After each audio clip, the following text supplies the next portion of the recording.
ಗಂಡ ಹೆಂಡತಿ ಜಗಳ ಉಂಡು ಮಲಗುವ ತನಕ ಅನ್ನುವಂಥ ಗಾದೆ ಮಾತನ್ನು ನಾವು ಕೇಳಿದ್ದೀವಿ. ಈ ದ್ವೇಷಕ್ಕೆ ನಮ್ಮ ಮೆದುಳನ್ನು ಕೊಟ್ಟು ನಮ್ಮ ಬುದ್ಧಿಯನ್ನು ಕೊಟ್ಟು ಕೊಲೆ ಮಾಡೋ ತನಕ ಹೋಗ್ತೀವಿ ಅಂತಂದರೆ ಮನಸ್ಥಿತಿ ಹೆಂಗಿದೆ ಇವತ್ತು ಸಮಾಜದಲ್ಲಿ? ಅಂದರೆ ಸಂಸಾರದಲ್ಲಿ ಅನುಮಾನ ಅನ್ನುವಂಥದ್ದು ಇರಬಾರ್ದು. ಗಂಡ ಮಾತನಾಡ್ತಾ ಇರುವಂತಹ ಸಂದರ್ಭದಲ್ಲಿ ರೊಚ್ಚಿಗೆದ್ದಂತಹ ಹೆಂಡತಿ ಗಂಡನ ತಲೆಗೆ ಆ ಕೊಡಲಿಯಿಂದ ಹೊಡಿತಾಳೆ. ಆ 3 ಮಕ್ಕಳನ್ನು ನೋಡಿಕೊಳ್ಳುವವರು ಯಾರು? ಈಕೆ ಜೈಲಿಗೆ ಹೋದ್ಲು. ಉದ್ವೇಗದಲ್ಲಿ ಕೋಪದಲ್ಲಿ ರೊಚ್ಚಿಗೆದ್ದು ಗಂಡನನ್ನು ಫೋನ್ ನೋಡಬೇಡ ಅಂದಿದ್ದಕ್ಕೆ ಕೊಡ್ಲಿ ತಗೊಂಡು ಸಾಯಿಸಿದ್ಲಲ್ಲ, ಈಕೆಗೇನು ಸುಖ ಸಿಕ್ತು ಅಂತ.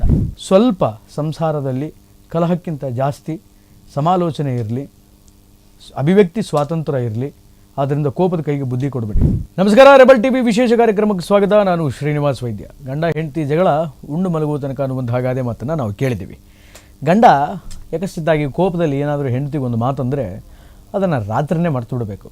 ಇನ್ನು ಹೆಂಡತಿ ಗಂಡನಿಗೆ ಏನಾದರೂ ಅಂದರೆ ಸೇಮ್ ಅದೇ ಅನ್ವಯ ಆಗುತ್ತೆ, ರಾತ್ರಿ ಮರ್ತು ಬಿಡಬೇಕು. ಆದರೆ ಕೆಲವೊಬ್ಬರು ಗಂಡ ಹೆಂಡತಿಯ ಈ ಜಗಳದ ಕೋಪದ ಮಾತುಗಳನ್ನು ಬಹಳ ಸೀರಿಯಸ್ ಆಗಿ ತೆಗೆದುಕೊಂಡು ಅದು ಏನೋ ಆಯಿತು, ಆಕಾಶವೇ ತಲೆ ಮೇಲೆ ಬಿದ್ದು ಹೋಯಿತು ಅಂತ ಹೇಳಿ ದ್ವೇಷ ಸಾಧಿಸ್ತಾರಲ್ಲ, ಆದರೆ ಎಷ್ಟರ ಮಟ್ಟಿಗೆ ಸರಿ? ಆ ಥರದ ಸಂಸಾರ ಯಾಕೆ ಬೇಕು? ಸಮಾಜದಲ್ಲಿ ನಾವು ಸುಮಾರು ಕೇಸಸ್ಗಳನ್ನು ನಾವು ನೋಡಿರ್ತೀವಿ. ಗಂಡ ಹೆಂಡತಿ ಮಧ್ಯೆ ಕಲಹಗಳು ಇದ್ದೇ ಇರುತ್ತೆ. ಆ ತರಹದ ಕಲಹಗಳಿಂದ ಗಂಡ ಹೆಂಡತಿ ಬೇರೆ ಆಗೋದನ್ನು ನಾವು ನೋಡಿದ್ದೀವಿ, ಅಥವಾ ಗಂಡ ಹೆಂಡತಿಯನ್ನು ಮನೆ ಬಿಟ್ಟು ಹೊರಗೆ ಹಾಕೋದನ್ನು ನಾವು ನೋಡಿದ್ದೀವಿ, ಅಥವಾ ಹೆಂಡತಿನೇ ಆ ಗಂಡನ ಜೊತೆ ಸಂಸಾರ ಮಾಡದೆ ತವರು ಮನೆಗೆ ಬಂದು ಕೂತಿದ್ದನ್ನು ನಾವು ನೋಡಿದ್ದೀವಿ, ಅಥವಾ ಗಂಡನನ್ನು ಬಿಟ್ಟು ಬೇರೆಯವರನ್ನು ಮದುವೆ ಆಗುವಂಥದ್ದನ್ನು, ಅಥವಾ ಹೆಂಡತಿಯನ್ನು ಬಿಟ್ಟು ಮತ್ತೊಬ್ಬಳನ್ನು ಮದುವೆ ಆಗುವಂಥದ್ದನ್ನು, ಈ ಥರದ ಪ್ರಕರಣಗಳನ್ನೆಲ್ಲ ನಾವು ನೋಡಿದ್ದೀವಿ. ಆದರೆ ಮಾತನಾಡಿಕೊಂಡು ಬಗೆಹರಿಸಿಕೊಳ್ಳುವಂತಹ ಎಷ್ಟೇ ಪ್ರಮೇಯಗಳಿದ್ದರೂ ಕೂಡ ಅದನ್ನೆಲ್ಲ ಮರೆತು ಈ ದ್ವೇಷಕ್ಕೆ ನಮ್ಮ ಮೆದುಳನ್ನು ಕೊಟ್ಟು ನಮ್ಮ ಬುದ್ಧಿಯನ್ನು ಕೊಟ್ಟು ಕೊಲೆ ಮಾಡೋ ತನಕ ಹೋಗ್ತೀವಿ ಅಂತಂದರೆ ಮನಸ್ಥಿತಿ ಹೆಂಗಿದೆ ಇವತ್ತು ಸಮಾಜದಲ್ಲಿ? ಅಂದರೆ ಸಂಸಾರದಲ್ಲಿ ಅನುಮಾನ ಅನ್ನುವಂಥದ್ದು ಇರಬಾರ್ದು. ಒಂದು ವೇಳೆ ಅನುಮಾನ ಅನ್ನುವಂಥದ್ದು ಆ ಸಂಸಾರದಲ್ಲಿ ಬಂತು ಅಂತಂದರೆ ನೆಟ್ಟಿಗೆ ಬದುಕಕ್ಕಾಗಲ್ಲ, ಸಂಸಾರ ಮಾಡೋಕ್ಕೆ ಆಗಲ್ಲ.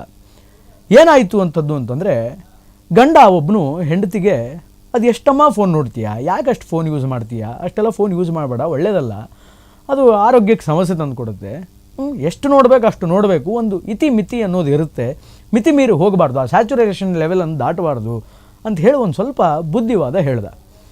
ಆಂಧ್ರ ಪ್ರದೇಶದ ಚಿಂತಂಪಲ್ಲಿಯ ಅಲ್ಲೂರಿಯಲ್ಲಿ ನಡೆದಂತಹ ಘಟನೆ ಇದು.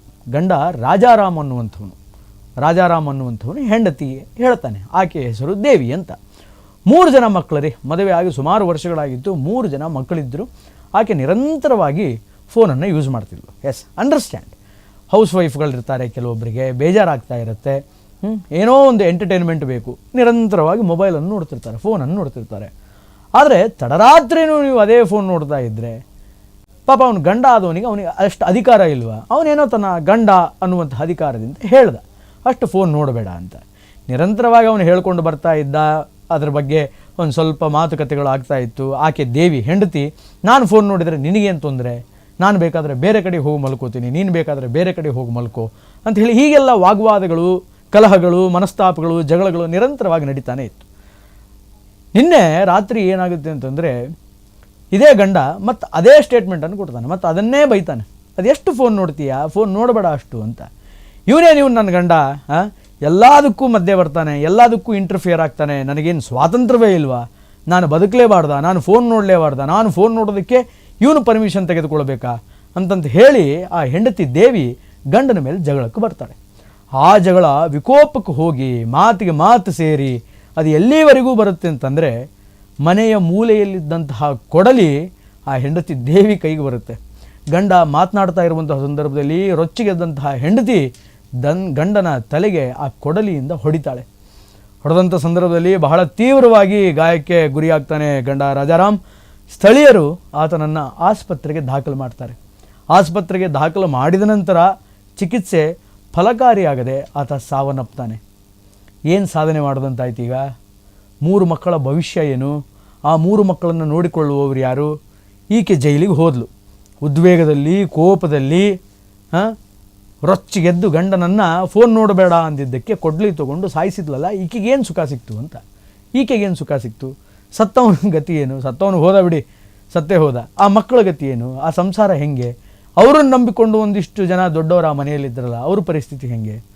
ಆದ್ದರಿಂದ ಕ್ರೋಧದ ಕೈಗೆ, ಕೋಪದ ಕೈಗೆ ಯಾವತ್ತೂ ನಿಮ್ಮ ಮೆದುಳನ್ನು ಕೊಡಬೇಡಿ. ಕೊಟ್ಟರೆ ಈ ರೀತಿಯಾದಂಥ ಅನಾಹುತಗಳಾಗುತ್ತೆ. ಸಂಸಾರದಲ್ಲಿ ಒಂದು ಮಾತು ಬರುತ್ತೆ ಹೋಗುತ್ತೆ, ಎಸ್ ಎಕ್ಸಾಕ್ಟ್ಲಿ ನಿಜ. ಆದರೆ ಅದನ್ನು ಹೊಂದಿಕೊಂಡು ಹೋಗುವಂತಹ ಮನಸ್ಥಿತಿ, ಒಂದು ಸ್ವಲ್ಪ ಬುದ್ಧಿ ವಿವೇಕ ಅದಿರಬೇಕು. ಅದನ್ನು ಬಿಟ್ಟು ಕೋಪದ ಕೈಗೆ ಬುದ್ಧಿ ಕೊಟ್ಟರೆ ಈ ರೀತಿಯಾದಂತಹ ಅನಾಹುತಗಳಾಗುತ್ತೆ. ಹೀಗೆ ಗಂಡನನ್ನು ಕೊಲೆ ಮಾಡಿದಂತಹ ದೇವಿಯನ್ನು ಈಗಾಗಲೇ ಪೊಲೀಸರು ವಶಕ್ಕೆ ತೆಗೆದುಕೊಂಡಿದ್ದಾರೆ. ಇನ್ನು ಮೃತನ ಕುಟುಂಬಕ್ಕೆ ಅನೇಕ ಜನ ಸಾಂತ್ವನ ಹೇಳಿದ್ದಾರೆ. ಆ್ಯಂಡ್ ಇವತ್ತು ವೆರಿ ಬಿಗ್ ಬ್ರೇಕಿಂಗ್ ನ್ಯೂಸ್ ಇದು. ಯಾಕಂತಂದರೆ ನೀವು ಬೇರೆ ಎಲ್ಲ ನ್ಯಾಷನಲ್ ಮೀಡಿಯಾಗಳಲ್ಲೂ ಈ ಸುದ್ದಿ ಹರಿದಾಡ್ತಾ ಇದೆ.